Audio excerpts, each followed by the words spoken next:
Le debasement trade, va-t-il s'arrêter d'ici la fin d'année? Mais c'est quoi au juste le debasement trade?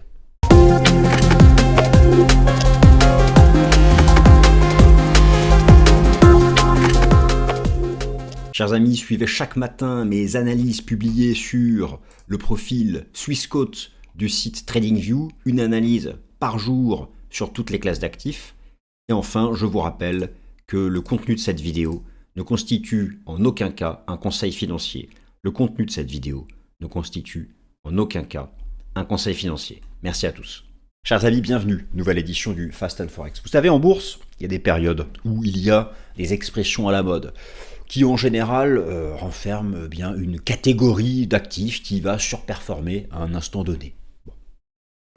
Vous vous souvenez par exemple, fin 2024, le Trump Trade, ça avait commencé à l'été 2024, puis forcément victoire à l'élection présidentielle de Donald Trump en novembre 2024, et jusqu'à la fin d'année 2024, vous avez entendu parler partout le Trump Trade, le dollar montait, bon cette année il s'est effondré, mais jusqu'à la fin 2024 il montait, Bitcoin avait atteint 100 000 $ fin 2024, le S&P 500 était tout en haut, les valeurs financières étaient tout en haut, etc. C'était le Trump Trade. Mais cette année, mais plus particulièrement depuis cet été, et puis même là sur les dernières semaines, vous pouvez lire ci et là dans la presse anglo-saxonne le debasement trade. Qu'est-ce que c'est? Bien, c'est quelque chose que vous allez apprendre en regardant cette nouvelle édition du Fast and Forex. Donc, on va la faire courte cette fois-ci. J'essaye vraiment, puisqu'à chaque fois que je m'engage à faire court, je fais plus long que d'habitude. Donc là, je m'engage vraiment à faire court. Il y a intérêt à ce que ce soit court. Sinon, ne me mettez pas de like. Bon, le debasement trade, c'est quoi? Ce sera la première partie. Deuxième partie, bon, nous aurons vu ce que c'est. Maintenant, comme tous les trades, j'essaye de faire l'accent, comme tous les trades, comme tous les trades, eh bien, ils ont une fin. La question est de savoir quand est-ce que ce debasement trade peut se stabiliser, voire se renverser, en tout cas se stopper. Ça finira par passer, soyez-en certains, et je pense que d'ici la fin d'année, il sera terminé. Donc j'ai listé toutes les raisons fondamentales qui peuvent le terminer. Ce sera plutôt une combinaison de ces raisons qu'agira, mais il faut être prêt. Troisième partie, vous avez compris, forcément j'imagine, que derrière le debasement trade, il y a entre autres, mais pas que, la performance des métaux précieux. Il est temps pour moi de revenir forcément sur cette vague 5 qui n'en finit pas de l'or. Nous sommes dans les extensions d'extensions. On peut toujours trouver des extensions de vague 5, mais jusqu'où cela peut aller? L'accélération lorsque l'or a dépassé les 3400 $ l'once d'or, en fait le record historique de janvier 80, qui était de 850, mais retraité de l'inflation, ça donnait 2400, depuis il accélère, jusqu'où ça peut aller? Existe-t-il encore en vague d'Elliott des targets? Quatrième partie, or à argent, objectif atteint. Ah, je suis content, XAG USD, argent métal, XAG, objectif atteint. Ça fait, si vous me suivez, des mois que je vous propose de viser le record historique. Il est fait, il est même dépassé. Donc on va reprendre ça. Où en est l'argent par rapport à l'or sur le plan relatif? Comment est-ce qu'on peut regarder ça? On étudiera le ratio argent-gold. Il est intéressant, vous allez voir. Et forcément aussi dans debasement trade, vous n'avez pas que les métaux précieux. Vous avez aussi, certes de manière marginale, mais vous avez quand même Bitcoin. Bitcoin qui est en hausse depuis le début de l'année. Bitcoin qui voit à travers les ETF spot US un record. Alors il y a eu un énorme checkout deleveraging vendredi dernier suite aux annonces de Trump, surtout sur les alts, mais Bitcoin lui tient bien, préserve ses supports. Et cette semaine, si le cycle haussier de Bitcoin s'arrête cette semaine, on est égal en nombre de jours au cycle précédent. Alors, est-ce que c'est fini cette semaine ou est-ce que Bitcoin peut poursuivre jusqu'à la fin d'année? Bienvenue à la nouvelle édition du Debasement Trade. Va-t-il se terminer cette année? Bon, trêve de suspense, il va falloir quand même qu'on commence à savoir de quoi il s'agit. Forcément, vous avez déjà vu la photo de l'or, le faux suspense. Il n'y a pas de suspense, il n'y a aucun suspense. Bon, les parties sont là, je vous les ai données à l'instant, on attaque.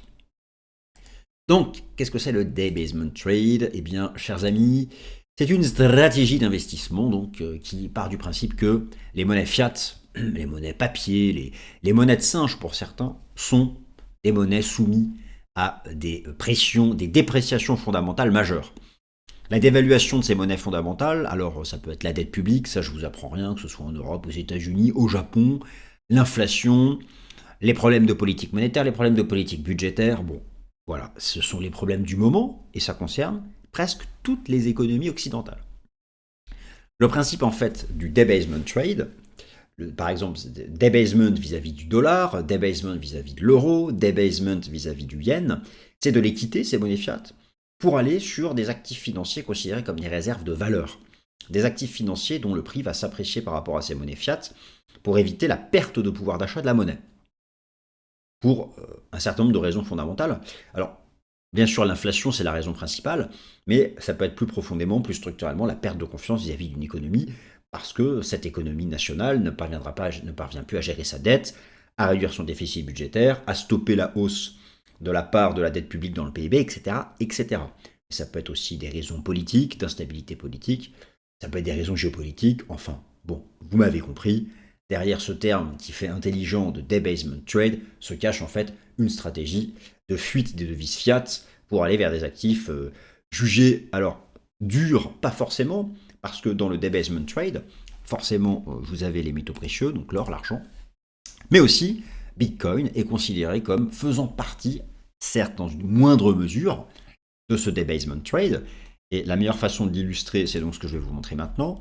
Je suis sur le site TradingView, vous avez sous les yeux la performance des actifs financiers depuis 2025. Qu'est-ce que j'ai fait? J'ai pris un actif majeur pour représenter toutes les classes d'actifs. Donc elles sont toutes représentées. Vous avez les matières premières, le marché d'échange, les indices boursiers, les obligations, les métaux précieux, et pour les cryptos, Bitcoin et ETH. Et lorsque vous faites donc sur TradingView le classement YTD year to date de tous ces actifs, l'argent est à plus 70%. Alors là, je suis content parce que l'argent fait tellement longtemps que je ne dis que des avis haussiers pour viser 50 $. C'est fait. Ça, je suis content. D'ailleurs, l'argent nous met 20 points de pourcentage de plus que l'or en termes de performance. Alors, Bitcoin est à 16, ETH est à 11. Ces deux actifs étaient un peu supérieurs en fin de semaine dernière, mais il y a eu un épisode de deleveraging historique, de liquidation historique vendredi dernier. Pour l'instant, le cycle haussier Bitcoin semble vouloir tenir, hein, mais il va se terminer cette année, hein, mais j'en parle en fin de vidéo. Bref, bon, voilà, vous m'avez compris, le debasement trade, c'est donc cette stratégie qui consiste à se débaser des devises fiat. Ok.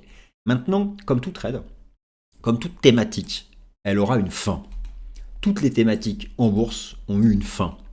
Et donc, clairement, lorsque vous allez commencer à lire ci et là que l'or ne cessera jamais de monter, que Bitcoin ne cessera jamais de monter, que l'argent ne cessera jamais de monter, et que les devises fiat, l'euro, le dollar, le yen, la livre sterling et tutti quanti vont tout à zéro, quand vous commencez à lire ça, c'est qu'en général, on n'est pas loin de la fin du debasement trade.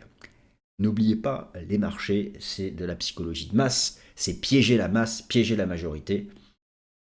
Et lorsque les gros titres se font sur le debasement trade, en général, la haute finance a engagé ce titre depuis des mois, voire davantage, et commence à sortir quand justement ça fait les gros titres.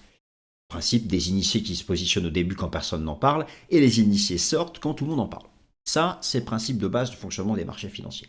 J'ai voulu donc lister ce qui pourrait mettre un terme au debasement trade. Fin 2025. Donc je dis pas cette semaine, ni la semaine prochaine. Pas début 2026. Voilà. Hein, bon. Alors, bien sûr que cela peut être une de ces raisons, si elle est plus ou moins forte. Je pense que parmi ces raisons, il y en a peut-être une qui peut vraiment agir toute seule, mais plus probablement, ce sera une combinaison de ces raisons. Alors, première raison qui pourrait stabiliser, interrompre le debasement trade, bien sûr, la fin du shutdown aux États-Unis. Ça, tout le monde a compris. C'est un facteur qui joue maintenant dans l'immédiat. Et forcément, oui, ça peut venir freiner le debasement trade. La consolidation fiscale. Alors ça, c'est toute la thématique, si vous voulez, autour de l'endettement public aux États-Unis, en Europe, au Japon. C'est un des facteurs principaux. Alors bien sûr, lorsque l'on voit le One Big Beautiful Bill aux États-Unis, on se dit, c'est pas pour demain, mais imaginez, je sais pas, en 2026, changement de cap budgétaire de l'administration Trump, avec cette administration, tout est possible. Objectif, contrôler la dette publique, bon, ils veulent réduire les dépenses, ça d'accord, bon, voilà. Sait-on jamais? Bien sûr que c'est peu probable, mais pour interrompre le debasement trade, il faudrait vraiment cette consolidation fiscale. Alors, là, vous avez une raison liée à la politique monétaire et son impact sur le dollar. Oui, un statu quo de la Fed l'année prochaine, on ne va pas parler de remontée des taux, une remontée des taux d'intérêt réels, c'est pourquoi attention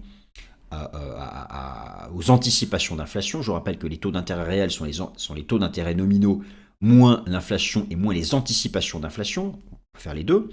Cela peut se traduire au final par un dollar plus fort. De toutes les raisons que je vous ai listées, celle qui me paraît pouvoir, à elle toute seule, de toutes les raisons que j'ai listées, celle qui me paraît pouvoir interrompre à elle toute seule le debasement trade, c'est un fort rebond du dollar américain. Les autres ne peuvent pas agir par elles-mêmes. Donc c'est la première chose à surveiller, et ça je vous en fais le suivi chaque semaine dans Fast and Forex, je l'ai fait la semaine dernière, je le referai. Qu'est-ce qui pourrait venir interrompre le debasement trade? Une désescalade géopolitique majeure, clairement la guerre en Ukraine. Ça, tout le monde a compris. C'est pas la situation au Moyen-Orient et son amélioration, entre guillemets, là, qui peut interrompre le debasement trade, c'est la situation en Ukraine.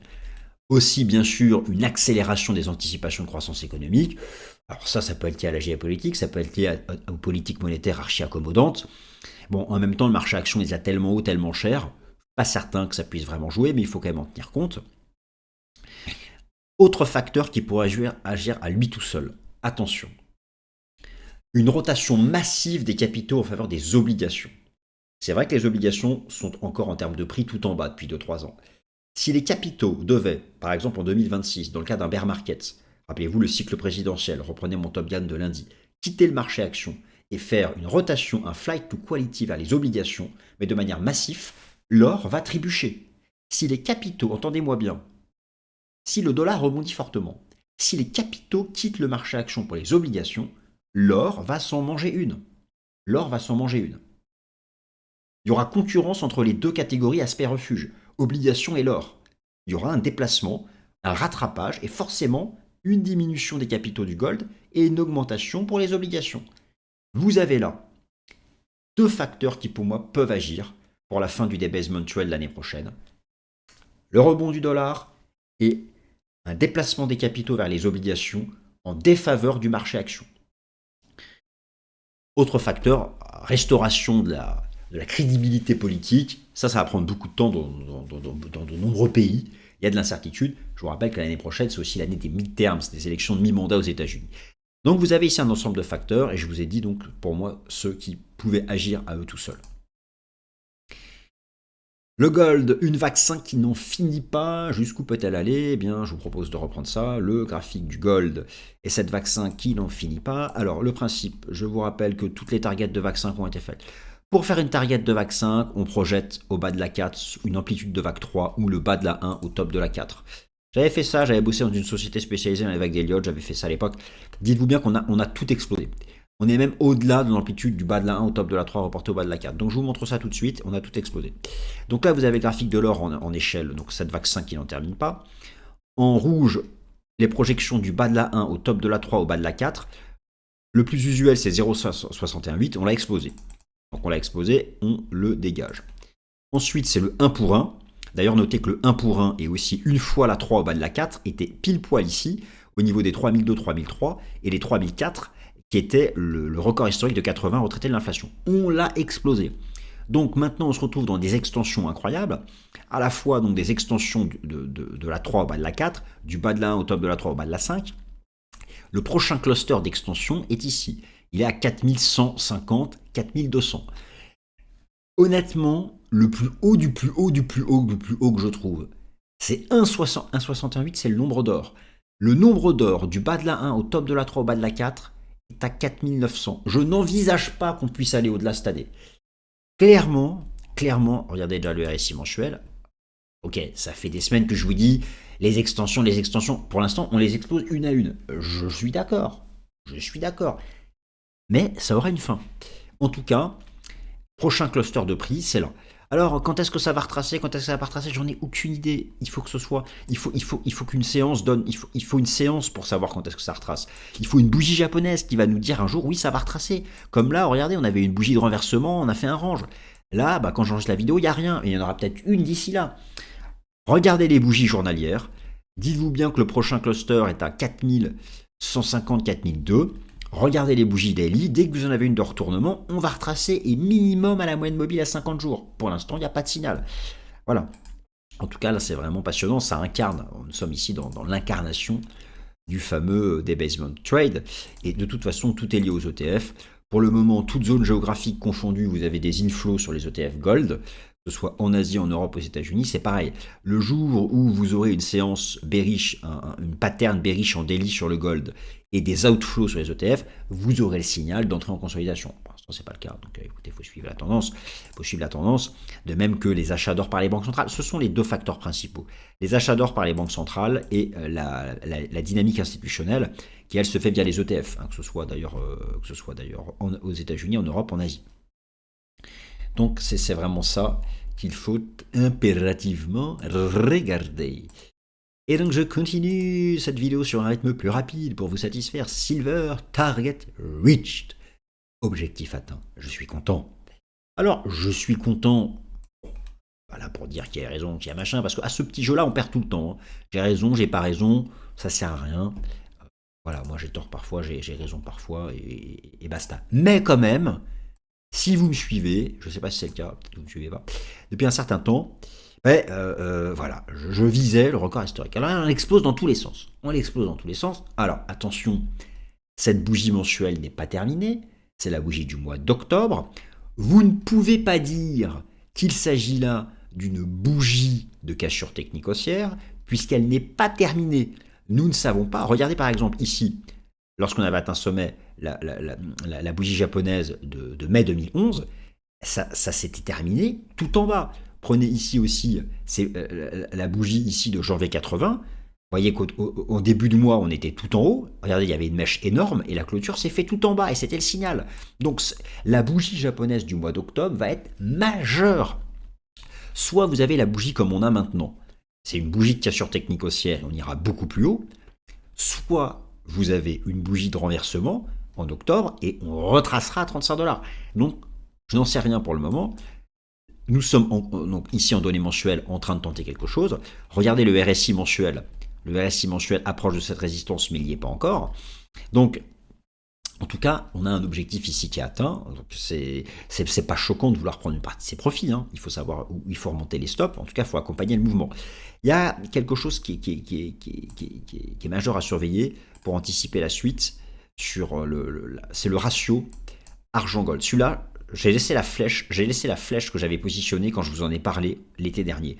Vous aviez cet énorme support, ce gigantesque support de 40 ans sur le ratio XAG-USD Gold, et je visais, ici j'ai mis la flèche là, le haut de la pattern, on y est. Donc est-ce que l'argent peut continuer? Ça va jouer ici. Soit on a un échec dans le haut de cette pattern sur le ratio XAG-USD, XAU, et ce sera fini, enfin fini, on va retracer un peu. Si par contre, ce mois-ci, vous avez une cassure technique haussière de cette pattern sur la force relative de l'argent vis-à-vis de l'or, donc un signal haussier de continuation haussière, ça veut dire que l'argent va continuer de faire mieux que l'or, et ça veut dire qu'effectivement l'argent pourrait aller beaucoup plus haut et au-delà de son record historique. Donc, surveillez-moi ça, moi je le ferai bien sûr chaque semaine et je vous updaterai sur ce ratio. Et enfin, donc de manière très marginale bien sûr, dans le debasement trade, on peut aussi mettre Bitcoin, de par son titre d'or numérique, c'est en débat, chacun pense ce qu'il veut, dans tous les cas, il a attiré des capitaux. Maintenant, les montants sont énormes. Sur les ETF Bitcoin Spot US, on est à quasiment la moitié des montants sur les ETF Spot Gold US. Donc, oui, on peut parler d'or numérique. Le cycle se termine-t-il cette semaine? Ça, c'est passionnant. Vous savez que c'est un marché très cyclique, le fameux cycle de 4 ans. Je voulais vous montrer ce tableau donc, qui compare les différents cycles liés au halving de 2012, 2016, 2020, nous sommes, donc liés au halving de 2024. Vous avez ici 4 critères de fin de cycle, et en rouge, j'ai fait la traduction si on répétait les fins de cycle précédents. Nous sommes ce mercredi 543 jours après le halving, 1436 jours depuis le sommet de l'ancien cycle, 1058 jours depuis le début du cycle, et regardez, si on fait exactement la même durée que le cycle de 2020, qui était celui de la crise sanitaire, le cycle se termine ce samedi 18 octobre. Mais si on fait comme le cycle d'avant, on pourrait aller jusqu'à mi-novembre, fin novembre. Donc, dites-vous bien qu'à partir de cette semaine, Bitcoin entre dans sa fenêtre temporelle où chaque semaine, le cycle peut se terminer. Mais en même temps, il peut se terminer fin novembre. Et d'ici fin novembre, il peut passer beaucoup de choses sur le prix. Mais ayez conscience que nous sommes entrés donc dans cette fenêtre temporelle. et qu'il est très important de la suivre, avec un marché crypto qui a connu un énorme check-out vendredi dernier, notamment les alts, mais la tendance est haussière, tant que le marché se maintient au-dessus du support à 106 000, 109 000 dollars, 106 000 record cours de clôture ici de la victoire de Trump, 109 000 ce record de décembre dernier. Donc c'est ça, cette bande-là. Tant qu'on est au-dessus de cette bande, 106, 109, au-dessus de MA200, au-dessus de SMA200, la tendance est haussière. Si on casse, c'est terminé. Et c'est vrai que pour ce quatrième trimestre, Bitcoin reste soutenu par la moyenne intercycle. En noir, c'est notre cycle ici, et en bleu, c'est la moyenne intercycle des 3 cycles précédents. Ça laisse envisager que le haut de cycle n'aurait pas été fait à 126 000 dollars. Alors c'est vrai que vous avez cette énorme ligne de tendance, qu'on a eu 3 échecs, et que, bon, on peut se dire que le sommet a été fait. Mais voilà, il peut se passer beaucoup de choses encore d'ici la fin du mois de novembre, et les 126 000 ne sont pas forcément le haut de cycle. Ils le seront si on explose à la baisse les 106, 109. Là, franchement, effectivement, il faudra se rendre à l'évidence. Chers amis, merci à toutes et à tous d'avoir suivi cette nouvelle édition du Fast and Forex, en espérant que vous avez apprécié ce format en court et plus rapide dans la narration. Merci à tous. Ce contenu s'adresse aux personnes familières avec les marchés financiers et les instruments financiers et est fourni à titre informatif uniquement. L'idée présentée, y compris les commentaires de marché, données de marché et observations, ne constitue pas un produit de recherche de la part d'un département de recherche de Swissquote ou de ses affiliés. Ce matériel vise à mettre en lumière les mouvements du marché et ne constitue en aucun cas un conseil en investissement juridique ou fiscal. Si vous êtes un investisseur particulier ou si vous manquez d'expérience dans le trading de produits financiers complexes, il est recommandé de consulter un conseiller agréé avant toute décision financière. Ce contenu n'a pas pour objectif de manipuler le marché ni d'encourager un comportement financier spécifique. Swissquote ne garantit en aucun cas la qualité, l'exactitude, l'exhaustivité ou l'absence de violation de ce contenu. Les opinions exprimées sont celles du consultant et sont fournies à des fins éducatives uniquement. Toute information liée à un produit ou à un marché ne doit être interprétée comme une recommandation d'une stratégie d'investissement ou d'une transaction. Les performances passées ne garantissent pas les résultats futurs. Swissquote, ses employés et représentants ne sauraient en aucun cas être tenus responsables de tout dommage ou perte, directe ou indirecte, résultant de décisions prises sur la base de ce contenu. L'utilisation de marques ou de noms commerciaux de tiers est uniquement à titre informatif et n'implique aucune approbation de la part de Swissquote, ni que le propriétaire de la marque a autorisé Swissquote à promouvoir ses produits ou services. Swissquote est la marque commerciale regroupant les activités de Swissquote Bank SA, régulée par la FINMA, Swissquote Capital Markets Ltd, régulée par la SISEC, Swissquote Bank Europe SA, régulée par la CSSF, Swissquote Ltd, régulée par la FCA, Swissquote Financial Services Ltd, régulée par la MFSA, Swissquote MEA, régulée par la DFSA, Swissquote PTE Ltd, régulée par la MAS, Swissquote Asia Limited, licenciée par la SFC, et Swissquote South Africa Ltd, supervisée par la FSCA. Les produits et services de Swissquote sont destinés uniquement aux personnes autorisées à les recevoir conformément au droit local. Tout investissement comporte un risque. Le risque de perte en tradant ou en détenant des instruments financiers peut être important. La valeur des instruments financiers, y compris mais sans s'y limiter actions, obligations, crypto-monnaies et autres actifs, peut fluctuer à la hausse comme à la baisse. Il existe un risque important de perte financière lors de l'achat, de la vente, du staking ou de l'investissement dans ces instruments. Swissquote ne recommande aucun investissement, transaction ou stratégie en particulier. Les CFD sont des instruments complexes comportant un risque élevé de perte rapide en raison de l'effet de levier. La grande majorité des comptes de clients de détail subissent des pertes en capital lors du trading des CFD. Vous devez vous assurer que vous comprenez le fonctionnement des CFD et que vous pouvez vous permettre de prendre un risque élevé de perte. Les actifs numériques ne sont pas régulés dans la plupart des pays et les règles de protection des consommateurs peuvent ne pas s'appliquer. En tant qu'investissement hautement volatile et spéculatif, ils ne conviennent pas aux investisseurs ayant une faible tolérance au risque. Assurez-vous de bien comprendre chaque actif numérique avant de trader. Les crypto-monnaies ne sont pas considérées comme une monnaie légale dans certaines juridictions et sont soumises à des incertitudes réglementaires. L'utilisation de systèmes basés sur Internet peut entraîner des risques importants, notamment mais sans s'y limiter la fraude, les cyberattaques, les pannes de réseau et de communication, ainsi que le vol d'identité et les attaques de phishing liées aux cryptoactifs.